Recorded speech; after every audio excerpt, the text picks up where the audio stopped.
Alright, so in this video, we'll be going over local and global variable. So basically, any variable you put within a function is called a local variable. Now you can see I have two variables here. One is within the function and one is outside the function. So what happens now when I run this code? It's going to print the one within the function, and that is the local variable. So for us to access this global variable, most times what a lot of persons do is to just call the global variable like this. Now, when you do this, it's going to work.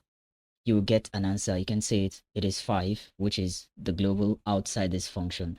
But when you try to alter or increment this global variable, you notice it's not going to work.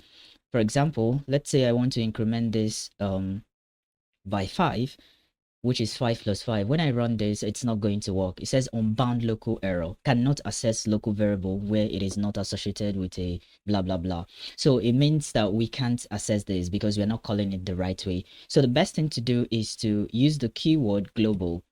So once we put our keyword here, global, and put the name of the variable. So this is the right way to access your global variable. When we run now, it's going to add 5 to 5. So you can see it has incremented this by 5 to get 10. So that's basically the difference between a local and a global variable. All right, thanks for watching and see you on the next one.